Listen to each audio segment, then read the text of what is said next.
हमने गांधी, नेहरू और भगत सिंह के बारे में बहुत सुना है, लेकिन क्या आपने कभी भिंबर देओरी का नाम सुना है? एक ऐसा नाम जो भारत की आजादी की लड़ाई में शामिल था, लेकिन इतिहास की किताबों में कहीं खो गया। भिंबर देओरी का जन्म 16 मई 1903 को हुआ था, असम के एक छोटे से देओरी जनजातीय परिवार में। उनके पिता का नाम गोडाराम देओरी और माता का नाम बाजन देओरी था। उनके पिता गदाराम देओरी तमरेश्वरी मंदिर के प्रधान पुजारी के वंश के थे। बचपन से ही भिंबर में कुछ अलग था, अपने लोगों के लिए कुछ कर दिखाने का जुनून। भिंबर देओरी ने अपनी प्रारंभिक शिक्षा बरगांव प्राइमरी स्कूल से प्राप्त की। वे एक मेधावी छात्र थे और उन्हें 4 रुपये प्रति माह की छात्रवृत्ति मिली थी। 1925 में उन्होंने शिवसागर गवर्नमेंट हाई स्कूल से प्रवेश परीक्षा उत्तीर्ण की, जिसमें उन्हें 5 विषयों में लेटर मार्क्स प्राप्त हुए। उन्होंने गुवाहाटी के कॉटन कॉलेज में प्रवेश लिया और 1927 में इंटरमीडिएट परीक्षा प्रथम श्रेणी में उत्तीर्ण की, वो भी उस दौर में जब जनजाति बच्चों की शिक्षा को कोई प्राथमिकता नहीं दी जाती थी। 1929 में उन्होंने अर्थशास्त्र में स्नातक की डिग्री द्वितीय श्रेणी में प्राप्त की। भिंबर देओरी असम के एक बहादुर जनजातीय नेता, लेखक और स्वतंत्रता सेनानी। वे केवल एक क्रांतिकारी नहीं थे, बल्कि अपने समुदाय की आवाज भी थे।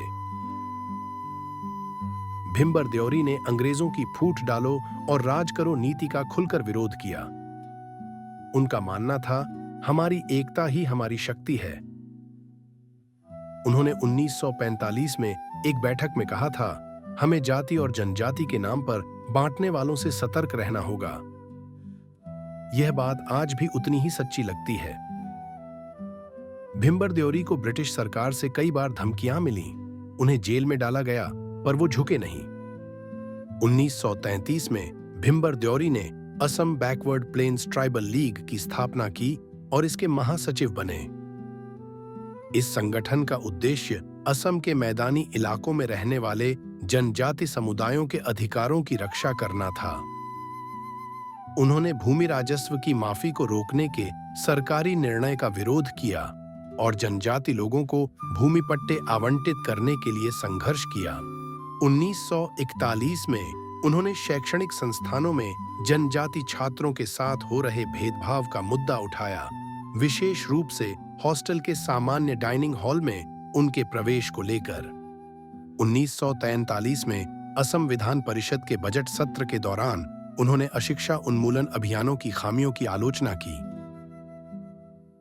1945 में भिंबर देओरी ने खासी दरबार हॉल प्रस्तावों के मुख्य वास्तुकारों में से एक के रूप में भूमिका निभाई।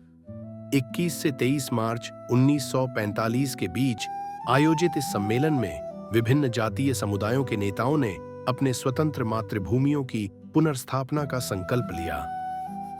यह प्रस्ताव भारतीय उपमहाद्वीप में जनजाति स्वायत्तता की मांग का प्रतीक था। ब्रिटिश शासन के दौरान जब असम को पूर्वी पाकिस्तान, अब बांग्लादेश में शामिल करने की योजना बनाई जा रही थी, तब भिंबर देओरी ने असम के पहले मुख्यमंत्री गोपीनाथ बोरदोलोई के साथ मिलकर इस साजिश का विरोध किया। एकमात्र उनके प्रयासों के कारण असम भारत का अभिन्न हिस्सा बना रहा। गोपीनाथ बोरदोलोई ने उन्हें जननेता की उपाधि दी। भिंबर देओरी सिर्फ राजनीति तक सीमित नहीं थे, उन्होंने शिक्षा को आंदोलन बना दिया। महिलाओं की शिक्षा, वयस्क शिक्षा और टीबी जैसी बीमारियों के खिलाफ जागरूकता। उनका सपना था एक जागरूक, शिक्षित और स्वस्थ जनजाति समाज। 1947 जब भारत स्वतंत्र हुआ, उसी साल 30 नवंबर को भिंबर देओरी हमें छोड़कर चले गए। लेकिन सवाल यह है, क्या हमने उनके सपनों का भारत बनाया? क्या हमने उनके संघर्ष को समझा? आज जब हमारी पहचान, संस्कृति और अधिकार खतरे में हैं, तो हमें उनकी विरासत को फिर से जीवित करना होगा। भिंबर देओरी सिर्फ एक नाम नहीं, एक विचार है।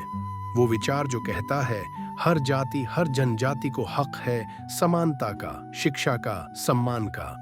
आज जरूरत है उन्हें जानने की, पढ़ने की और अपने बच्चों को उनका नाम सिखाने की, क्योंकि जब तक हम अपने नायकों को याद नहीं करेंगे तब तक हमारा इतिहास अधूरा रहेगा।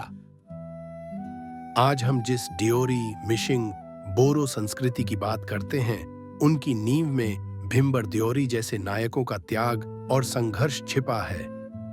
उनकी कहानी सिर्फ एक समुदाय की नहीं, बल्कि पूरे असम और भारत की पहचान है। 1947 में भारत आजाद हुआ, लेकिन भिम्बर देओरी को वो आजादी पूरी तरह नहीं मिली।